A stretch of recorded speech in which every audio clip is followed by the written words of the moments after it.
Dans le monde du sport, peu de marques sont aussi connues que Nike.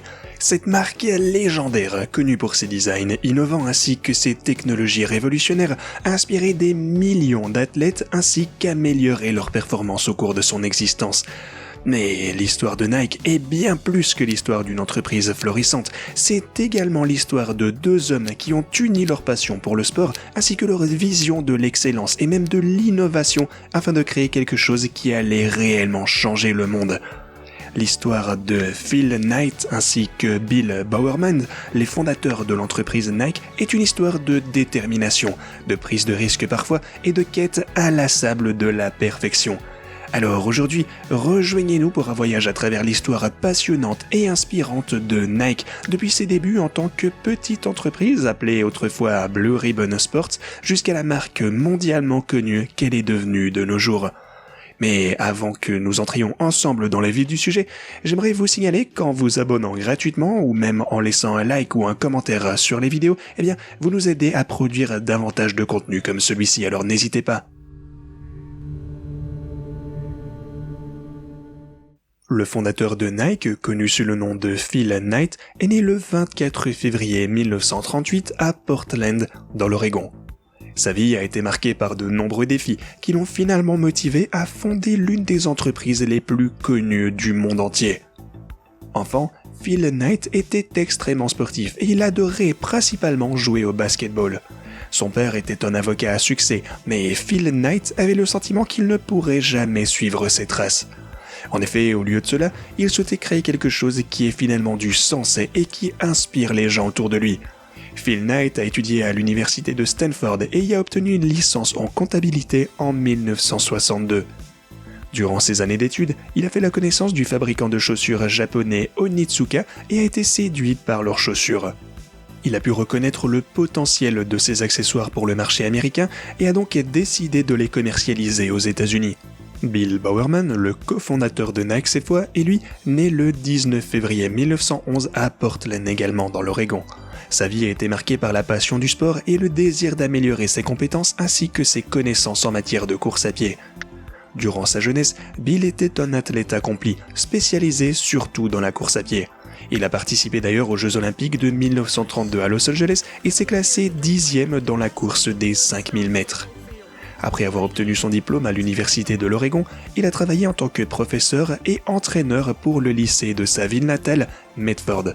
Bill Bowerman était un entraîneur visionnaire et expérimentait constamment de nouvelles technologies et méthodes afin de rendre ses athlètes plus rapides et toujours plus efficaces. Il a en fait été le premier à avoir l'idée d'ajouter des picots aux chaussures de sport et ce, afin d'améliorer la traction sur les pistes de course. Il est également responsable de la conception de chaussures spéciales pour ses athlètes afin de leur donner un avantage lors des compétitions.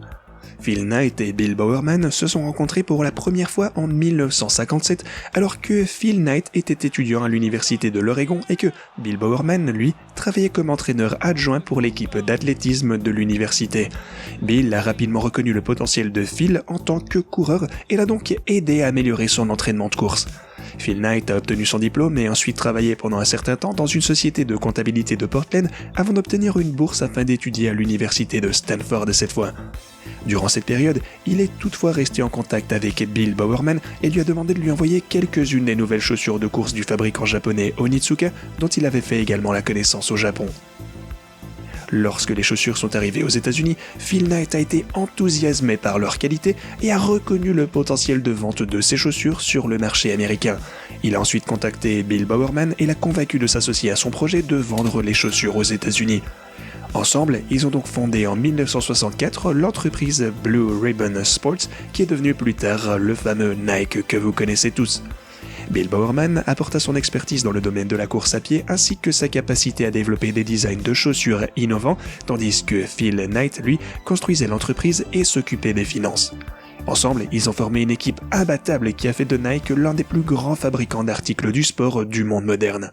Bowerman a conçu certaines des chaussures Nike les plus connues, comme par exemple la Waffle Trainer, connue sous le nom de semelle unique. Les débuts furent toutefois difficiles comme souvent lors de nouvelles entreprises, car Phil Knight devait gérer l'entreprise en plus de son travail à plein temps et il y avait des difficultés de financement également. Il a néanmoins travaillé dur et vendu des chaussures depuis le coffre de sa voiture. La persévérance des deux visionnaires a fini finalement par porter ses fruits. Les chaussures Nike sont devenues de plus en plus populaires et l'entreprise a commencé à pouvoir s'étendre. Dans les années 1970, Nike était devenue la marque leader sur le marché des chaussures de sport et Phil Knight est finalement devenu milliardaire. La vie de Phil Knight n'a toutefois pas toujours été facile. Il a eu des difficultés avec son père qui n'a pas soutenu sa décision de fonder Blue Ribbon Sports. Son mariage a également échoué et il a été atteint d'un grave cancer qu'il a réussi à surmonter cependant. Malgré tous ces défis, Phil Knight n'a jamais abandonné sa vision. Son ambition et sa détermination étaient inébranlables et il a créé une entreprise qui continue d'inspirer des millions de personnes au jour d'aujourd'hui. Son héritage restera dans les mémoires comme l'une des plus grandes réussites du rêve américain. Bill, lui, n'était cependant pas seulement un homme d'affaires prospère, mais aussi un homme de principe. Il a critiqué par exemple la guerre du Vietnam et s'est engagé pour la justice sociale et la protection de l'environnement. Il a également créé une fondation afin de promouvoir le sport et le fitness dans l'Oregon.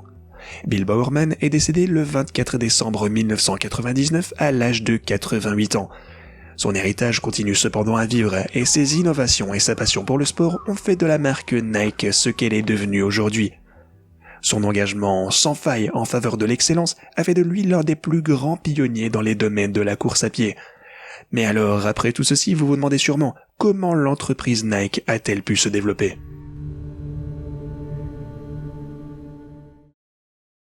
Dans les années 1970, Nike était encore une petite entreprise aux ressources limitées, spécialisée dans la vente de chaussures de course à pied.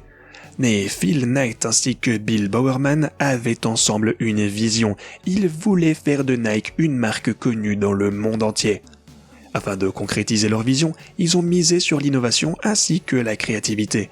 Ils ont développé de nouveaux designs et de nouvelles technologies qui ont permis aux athlètes de courir plus vite et plus loin, et ils ont travaillé en étroite collaboration avec des athlètes célèbres afin d'améliorer et commercialiser tous leurs produits.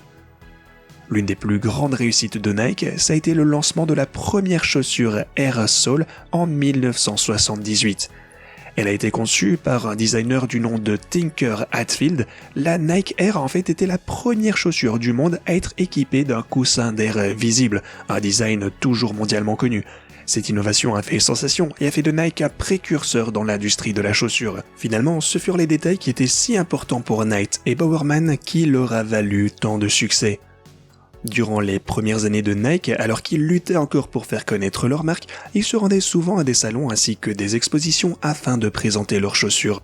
Un jour, Phil Knight a cependant remarqué quelque chose d'étrange. Partout lors de ces événements, il voyait les mêmes boîtes brunes dans lesquelles les chaussures étaient livrées par toutes les mêmes entreprises. Knight et Bowerman voulaient se démarquer et rendre leurs chaussures plus voyantes afin d'attirer l'attention des clients potentiels. C'est ainsi que Knight a eu l'idée de rendre les boîtes de Nike orange cette fois.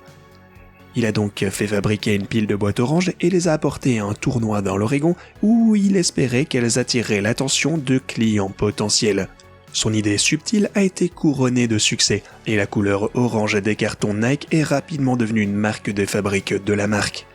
Elle est en fait devenue un symbole des produits Nike et a contribué à distinguer l'entreprise des autres marques disponibles. Aujourd'hui, les cartons orange de Nike sont connus dans le monde entier et constituent un élément important de la marque. Mais tout a commencé lorsque Phil Knight a cherché un moyen de se démarquer et d'attirer l'attention sur ses chaussures. Au cours des années 80 cette fois, Nike a poursuivi sa success story en élargissant maintenant son offre à d'autres sports. Nike a lancé toujours autant de designs innovants, spécialement conçus pour le basketball cette fois, le tennis ainsi que d'autres sports. L'entreprise a également continué à travailler avec des athlètes connus afin d'améliorer et promouvoir ses produits, notamment la légende du basketball Michael Jordan.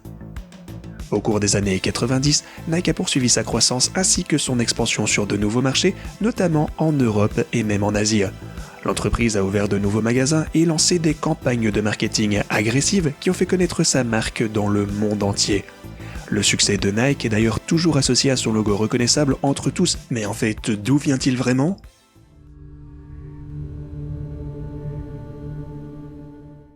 Au cours des années 1960, Phil Knight était en voyage au Japon lorsqu'il a rencontré l'entreprise Onitsuka Tiger, aujourd'hui connue sous le nom de ASICS. Il a vu le potentiel d'apporter ainsi que de vendre des chaussures de course aux États-Unis d'Amérique. Avec son ancien entraîneur, le légendaire entraîneur d'athlétisme Bill Bowerman, il a donc décidé de fonder la société Blue Ribbon Sports, ou BRS, et a commencé à importer ses chaussures Onitsuka Tiger.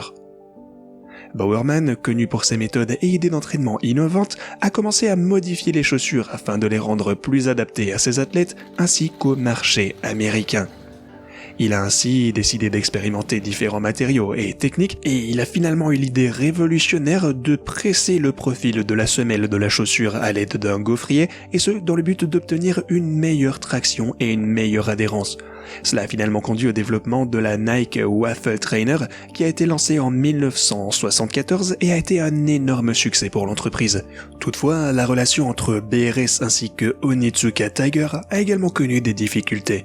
En effet, Onitsuka Tiger essayait de forcer Bowerman et Knight à acheter de plus en plus de chaussures alors qu'ils n'en avaient pas besoin et voulait également avoir le contrôle des ventes ainsi que des canaux de distribution.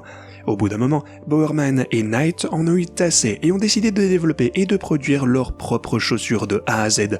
C'est ainsi que le logo Nike a été créé en 1971 et que, peu après, ils ont commencé à fabriquer leurs propres chaussures. Toutefois, Onitsuka Tiger a tenté de poursuivre BRS en justice pour avoir utilisé le logo Nike sans leur accord. Ils ont toutefois fini par conclure un accord et BRS a été contrainte d'annuler toutes ses commandes auprès d'Onitsuka Tiger et de vendre ses propres chaussures, ce qui était le plan de base. Mais ce n'était que le début pour l'entreprise Nike, car avec leur design et technologie innovantes, ils étaient en passe de devenir l'une des marques de sport les plus prospères du monde entier. L'histoire de Nike nous montre que le succès résulte souvent du fait de surmonter des obstacles ainsi que divers défis. Bowerman et Nike ont par exemple eu le courage de faire leurs propres choses et de ne pas se laisser dominer par un grand fabricant. Leur vision de la fabrication de chaussures innovantes et de qualité a finalement permis à l'entreprise Nike de devenir l'une des marques les plus connues du monde moderne.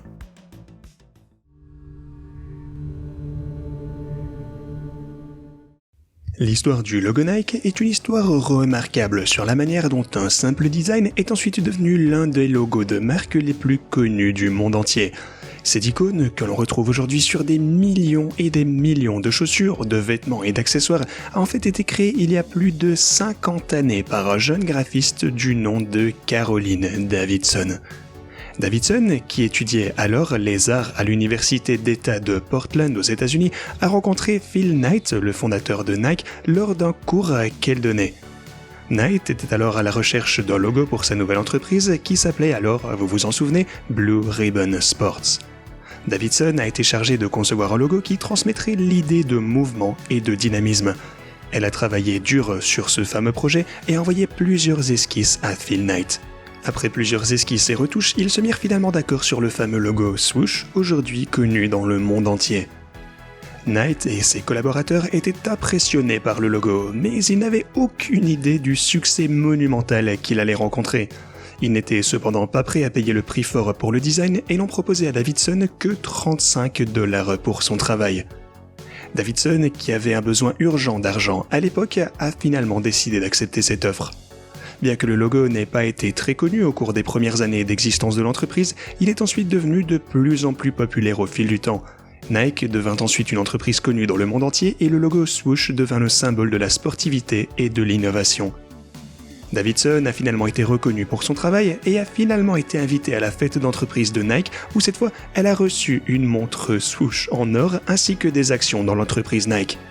Aujourd'hui, le logo Nike Swoosh est un symbole de réussite et de performance et représente les idéaux que Phil Knight ainsi que Bill Bowerman ont poursuivis lors de la création de leur entreprise. C'est un design intemporel qui a le pouvoir d'inspirer et de motiver les gens dans le monde entier.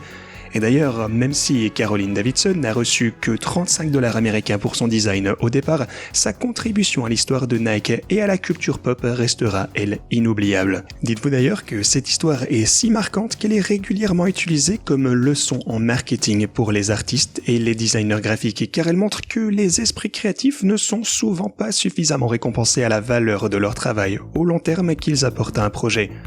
Tout aussi marquantes sont d'ailleurs les innovations avec lesquelles Nike a fait toujours parler d'elle. Il y a toujours de nouvelles barrières qui sont brisées et Nike joue un rôle déterminant dans spécialement l'une d'entre elles.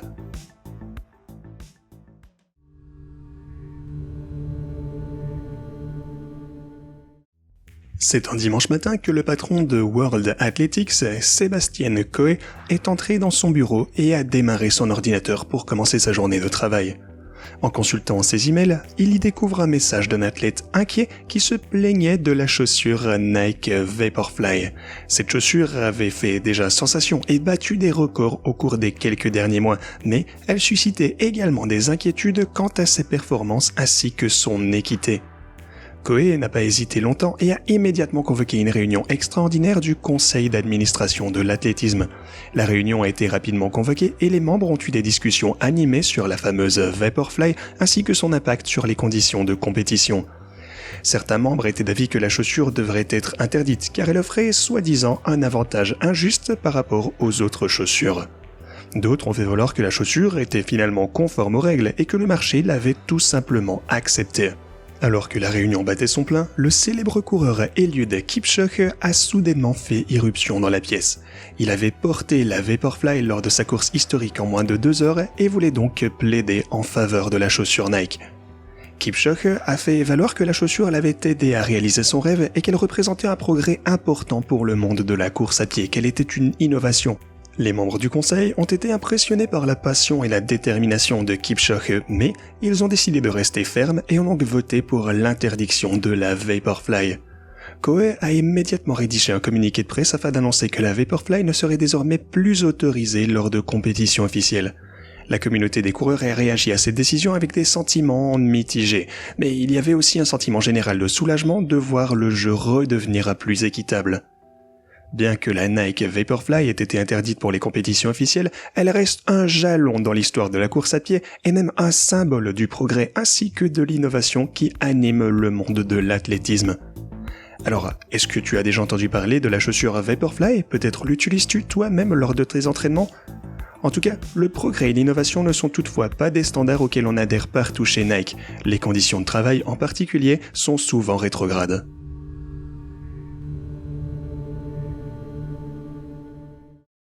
Ceci, pour le coup, c'est une histoire que Nike préférerait oublier, mais elle a bien sûr fait partie de l'histoire de l'entreprise.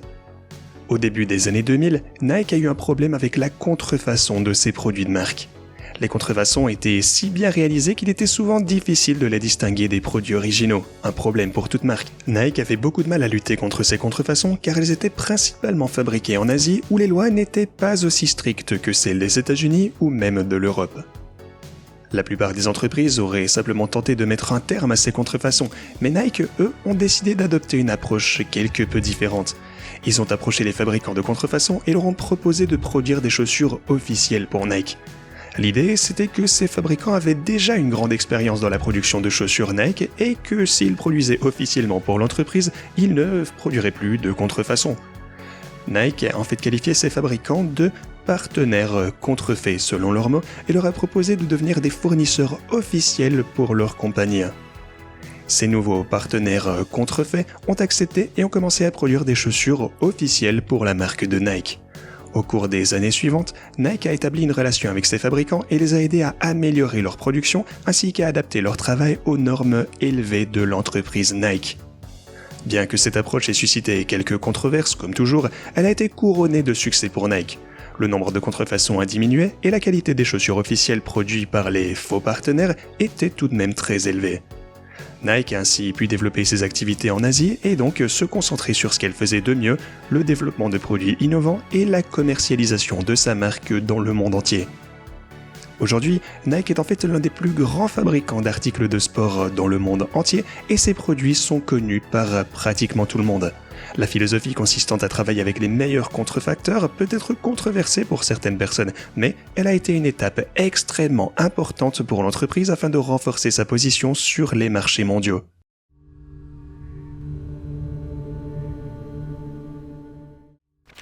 L'histoire des conditions de travail chez Nike est une histoire qui choque autant qu'elle fait réfléchir. En 1990, le Los Angeles Times a en fait révélé que les produits Nike étaient fabriqués dans des sweatshops où des ouvrières d'Asie du Sud-Est travaillaient dans des conditions absolument épouvantables. Ces fameuses ouvrières étaient contraintes de faire des heures supplémentaires, étaient mal payées, étaient souvent obligées de travailler dans des environnements insalubres et même plus que dangereux parfois. Après que le grand public ait finalement pris connaissance de ces terribles conditions de travail imposées en Asie du Sud-Est, Nike a subi de fortes pressions afin de changer ses méthodes de production. L'entreprise a promis de s'engager à améliorer les conditions de travail et de mettre en place une commission indépendante de surveillance des conditions de travail dans toutes leurs usines. Cependant, Nike ainsi que d'autres entreprises de vêtements de sport n'ont pas toujours tenu leurs promesses. Par exemple, en 2011, Nike a été très critiqué par l'Organisation internationale du travail pour le mauvais traitement de ses travailleurs en Indonésie, au Vietnam ainsi qu'en Chine. Les conditions de travail dans ces pays étaient toujours visiblement inadéquates et les travailleurs n'étaient souvent pas payés pour les heures supplémentaires qu'ils réalisaient ou même étaient logés dans des logements insalubres ou inadéquats. En conséquence, des militants ont lancé une campagne contre Nike, soutenue par plusieurs organisations de défense des droits de l'homme. Sous la pression des protestations ainsi que de l'indignation de leur public, Nike s'est à nouveau engagé à améliorer les conditions de travail de leur personnel. Bien que l'entreprise ait fait des progrès depuis lors et continue de s'engager à promouvoir des méthodes de production éthiques et durables, l'histoire des conditions de travail chez Nike reste un moment d'enseignement important et nous rappelle donc qu'en tant que consommateurs, nous avons toujours le pouvoir de provoquer des changements positifs pour notre comportement d'achat.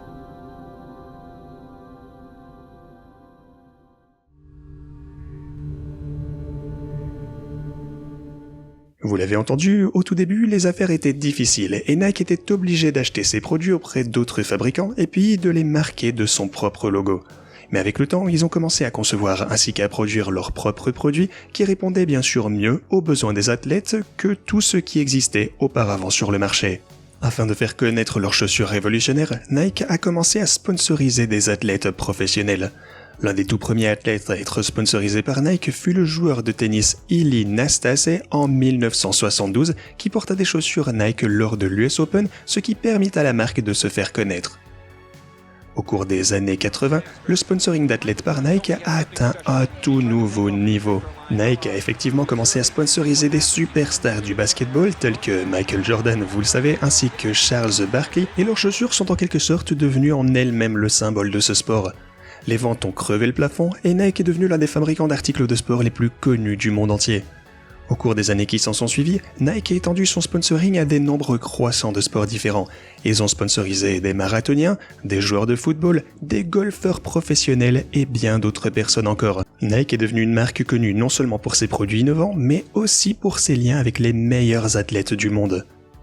Aujourd'hui, Nike sponsorise certains des athlètes les plus connus du monde entier, notamment Serena Williams, LeBron James, Cristiano Ronaldo, ainsi que Tiger Woods, dont vous avez sûrement tous entendu parler, la liste s'étend encore. Le sponsoring d'athlètes reste un élément important du modèle commercial de Nike en fait, et a contribué à faire de l'entreprise l'une des plus grandes compagnies prospères du monde entier. Il y a plus de 3 décennies, Nike a compris que le sponsoring de musiciens ainsi que d'artistes était également une manière unique et intéressante de promouvoir la marque et de toucher de nouveaux groupes cibles partout dans le monde. Tout a commencé avec l'emblématique spot Révolution de 1987, dans lequel Nike présentait cette fois ses chaussures dans le contexte de la musique et de la culture pop. Le spot a été un énorme succès et a permis à Nike de se forger une nouvelle image de marque plus stylée et innovante. Au cours des années suivantes, Nike a poursuivi sa collaboration avec des musiciens et diverses artistes. Certaines des collaborations les plus connues sont celles avec Michael Jackson, qui a interprété le fameux Moonwalk dans un spot publicitaire pour Nike, ou avec Run DMC, qui a ouvert la voie à la collaboration entre les entreprises de vêtements de sport et la culture hip-hop avec leur fameuse chanson My Adidas. Dans les années 90, Nike est devenu de plus en plus agressif dans sa publicité avec des musiciens et des artistes. Ils ont commencé à réunir des artistes, musiciens, ainsi que des athlètes dans une campagne qui mettrait en avant le lien entre le sport et la musique. L'un des exemples les plus connus a été la collaboration avec le légendaire basketball Michael Jordan ainsi que la star du hip-hop Spike Lee qu'il a incarné dans une série de spots publicitaires. Cette campagne a été un énorme succès et a largement contribué à asseoir le statut de Michael Jordan comme l'un des athlètes et des publicitaires les plus connus du monde entier. Au cours des années qui s'en sont suivies, Nike a continué à développer sa collaboration avec des musiciens et des artistes et compte désormais un grand nombre de stars de différents genres dans leur rang. Nike a par exemple collaboré avec le rappeur Kendrick Lamar qui s'engage pour la justice sociale et fait régulièrement passer des messages politiques dans ses chansons. En outre, Nike a également collaboré avec des artistes tels que Travis Scott ainsi que Drake afin d'atteindre de nouveaux groupes cibles et de toujours promouvoir plus fort et plus loin son image de marque. Globalement, Nike a ouvert un nouveau chapitre dans l'histoire du marketing en sponsorisant des musiciens et des artistes. La collaboration avec des stars de différents domaines a ensuite contribué à promouvoir la marque, à atteindre de nouveaux groupes cibles et à consolider le statut de Nike comme l'une des marques les plus influentes du monde moderne. Mais vous vous en doutez certainement, tout sponsoring ne porte toujours pas ses fruits au long terme, comme Lance Armstrong a dû le constater.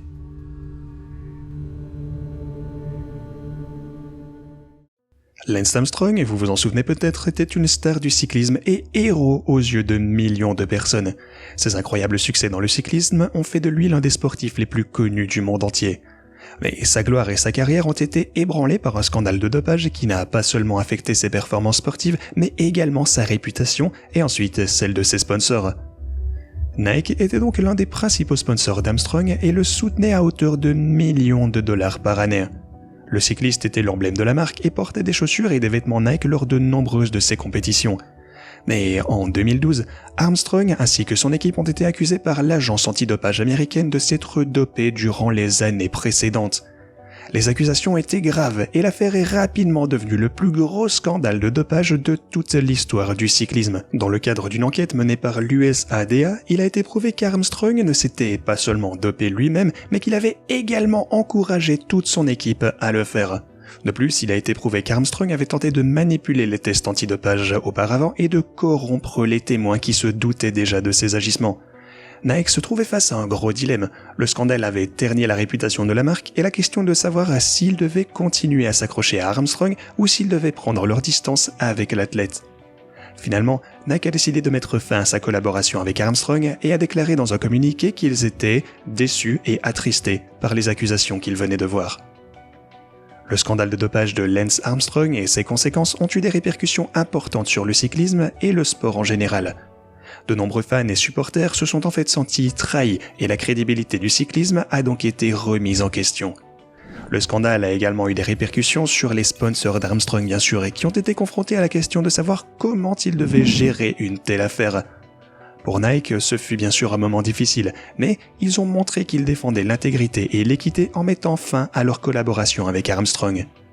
Le scandale a toutefois montré combien il est toujours important que les athlètes et les marques soient tenus responsables de leurs actes et que le dopage et la tricherie ne devraient jamais être tolérés dans le monde du sport.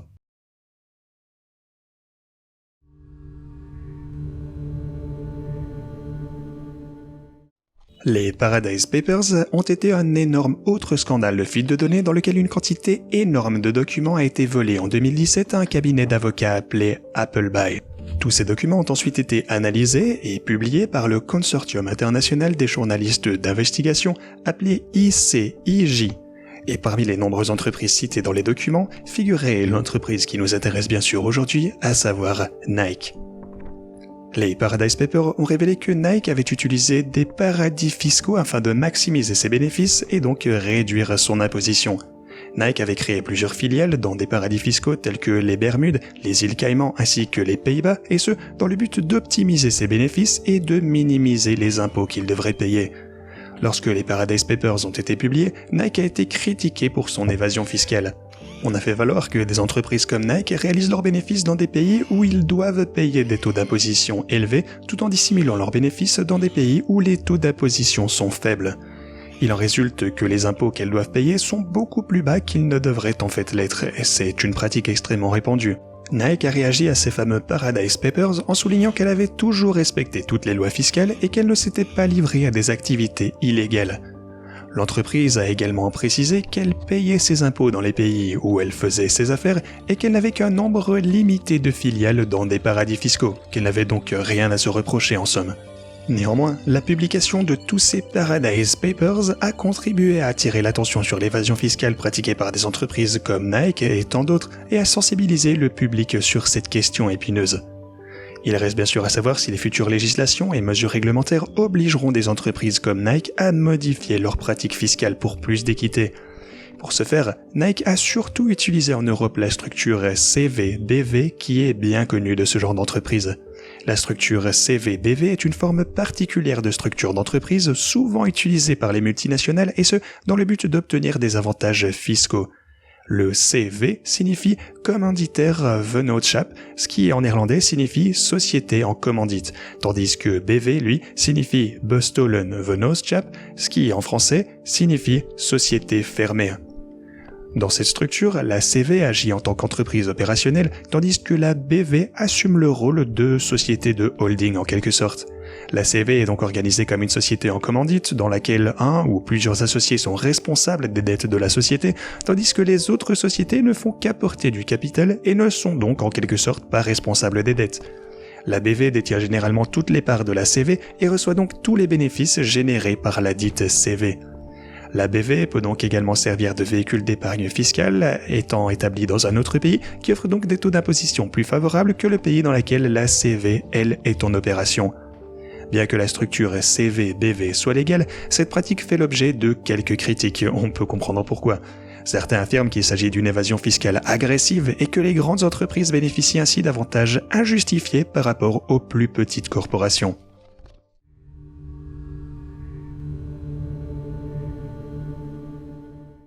Voici un autre scandale qui a ébranlé le monde du sport universitaire. Le scandale des pots de vin de la NCAA a touché certains des collèges et universités les plus connus des États-Unis et s'est étendu jusqu'au basketball professionnel. Tout a commencé cette fois en 2017, lorsqu'un enquêteur du FBI a ouvert une enquête sur la corruption dans le basketball universitaire. Dans le cadre de cette enquête, plusieurs personnes ont été arrêtées, dont des entraîneurs ainsi que des conseillers de joueurs professionnels. L'enquête a révélé que plusieurs collèges et universités étaient prêts à corrompre des joueurs en leur donnant de l'argent ou d'autres avantages afin de les inciter à jouer pour leurs équipes. Dans certains cas, des sponsors ont également versé de l'argent à des entraîneurs ou même des conseillers et des joueurs afin de s'assurer que certaines personnes iraient dans certaines universités bien particulières. Certains des noms les plus en vue du sport universitaire ont été impliqués dans le scandale, notamment l'université d'Arizona, l'université de Louisville ainsi que l'université du Kansas. Le célèbre fabricant de chaussures Adidas, lui, a également été mentionné dans cette affaire. Le scandale a entraîné de nombreuses conséquences, notamment la démission d'entraîneurs et d'administrateurs ainsi que des sanctions contre les universités concernées. Certains joueurs impliqués dans le scandale ont eux aussi été suspendus ou exclus de toute compétition. Le scandale des pots de vin de la NCAA a été un triste chapitre dans l'histoire du sport universitaire, mais il a également prouvé que la corruption ainsi que les pots de vin ne peuvent pas être tolérés et qu'il est important de préserver l'intégrité du sport. Mais alors, vous allez sûrement me demander, ça fait 5 minutes qu'on n'en parle plus, quel est le rapport avec Nike ? Eh bien, Nike a été impliqué dans le scandale des pots de vin de la NCAA parce qu'un ancien employé de Nike et conseiller pour les affaires de basketball, Merle Code, a été accusé de verser des pots de vin également à des joueurs de basketball pour qu'ils jouent dans des universités qui, elles, étaient sponsorisées par la marque de Nike. Ces universités faisaient également partie du programme de Nike visant à promouvoir les joueurs de basketball d'élite. Certains des joueurs ont donc été soudoyés et ont également obtenu des contrats ultérieurs avec Nike après être devenus des joueurs professionnels. Nike a toutefois nié toute connaissance des faits des agissements de Merle Code et a même proposé de coopérer avec l'enquête. Cet incident a été un nouveau coup dur pour l'entreprise, déjà impliquée dans plusieurs scandales. Alberto Salazar était autrefois l'un des entraîneurs les plus connus et les plus efficaces dans le domaine de la course à pied. Sous sa direction, les athlètes qui couraient pour Nike ont remporté plusieurs médailles olympiques et même championnats du monde. Mais en 2019, un scandale a finalement mis fin à la carrière de Salazar et a gravement terni l'image de marque de Nike. Tout a commencé lorsque Salazar ainsi que son collègue Jeffrey Brown ont été cette fois accusés d'avoir eu recours à des méthodes de dopage et ce, pour améliorer leur performance lors de compétitions. L'agence américaine antidopage USADA a ouvert une enquête à leur sujet et a trouvé des preuves que Salazar et Brown avaient effectivement administré des substances interdites telles que la testostérone et l'EPO à des athlètes. Lorsque ces accusations ont finalement été rendues publiques, Nike s'est également retrouvé sous les feux des critiques une fois encore. En effet, l'entreprise avait soutenu financièrement Salazar et ses athlètes et leur avait fourni la technologie la plus récente afin d'améliorer leurs performances. Nike avait également investi dans l'Oregon Project, un groupe d'entraînement dirigé par Salazar. Les accusations portées à l'encontre de Salazar et de la marque de Nike ont donné lieu à une enquête de l'USADA et de l'autorité américaine de surveillance financière, la SEC. Nike a finalement annoncé qu'elle allait fermer le projet Oregon et couper Salazar de tout lien avec leur entreprise. Malheureusement, le mal était fait. L'impact sur l'image de marque de Nike a été considérable. L'entreprise avait auparavant souligné son engagement en faveur d'un sport propre et son soutien aux athlètes, mais le scandale a jeté le doute dans son intégrité. N'était-ce que du marketing peut-être ? Nike a dû s'excuser et promettre qu'elle défendrait à l'avenir la transparence et la propreté dans le sport qu'elle aime tant. En conséquence, le scandale d'Alberto Salazar et de Nike a incité l'entreprise à reconsidérer plus attentivement son soutien aux athlètes, à mieux les choisir ainsi qu'aux entraîneurs, et donc s'assurer qu'ils respectent les normes éthiques et défendent un sport juste et propre comme toujours.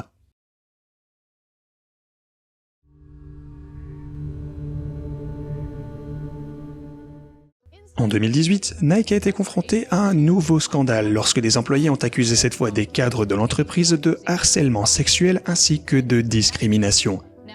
Tout a commencé avec une lettre ouverte dans laquelle plusieurs anciennes et même actuelles employées de Nike décrivaient le manque d'égalité de la structure et une culture toxique au sein de l'entreprise. Il y était décrit en long et en large les cas de sexisme, de harcèlement ainsi que de discrimination dont plusieurs d'entre elles avaient été victimes au sein de leur emploi chez Nike. Elles ont affirmé qu'il existait un rapport de force inégal entre les hommes et les femmes chez Nike et que les femmes étaient régulièrement écartées des promotions et des postes importants. Certaines femmes ont également fait état d'agressions et de harcèlement de la part de cadres masculins de l'entreprise. Les plaintes ont été rendues publiques lorsque plusieurs femmes ont raconté leurs histoires dans divers médias. Il s'est avéré que Nike était au courant de ces accusations depuis des années, mais avait décidé de ne rien faire pour améliorer la situation. En conséquence, il y a eu une indignation publique énorme et des pressions sur l'entreprise pour qu'elle prenne rapidement de nouvelles mesures. Nike a vite réagi en présentant des excuses publiques et en mettant un plan en place visant à améliorer l'égalité et la diversité au sein de leur entreprise. L'entreprise a donc commencé à former ses cadres et à promouvoir une culture du respect et de l'égalité. Nike s'est également fixé comme objectif de recruter davantage de femmes, en fait pour la moitié de ses nouvelles embauches d'ici 2022, et d'augmenter le nombre de minorités dans leurs postes de direction. Ce fameux scandale de 2018 a été un nouveau coup dur pour Nike, montrant que l'entreprise avait parfois encore du mal à faire face aux défis de l'égalité. Mais Nike a finalement retourné sa veste et saisi l'occasion de cet incident afin de faire avancer les choses et améliorer sa marque pour construire un avenir meilleur.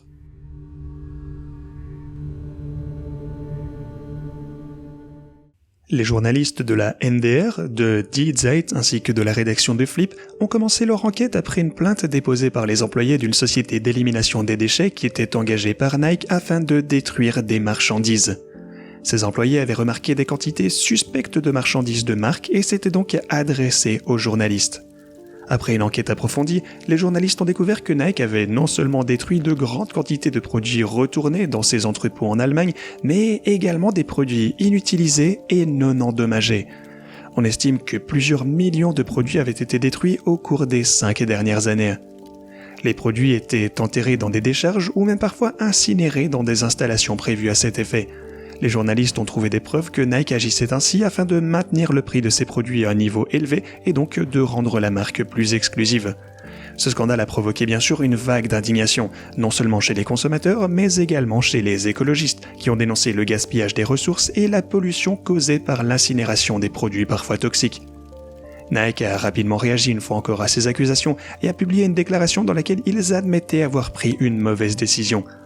Ils ont promis de reconsidérer leurs pratiques commerciales et donc de s'engager à l'avenir en faveur de la durabilité et de la protection de l'environnement. Ce scandale a montré comment le désir du profit et le prestige poussent parfois les entreprises à prendre des décisions éthiquement discutables, en ignorant donc les conséquences pour l'environnement et la société.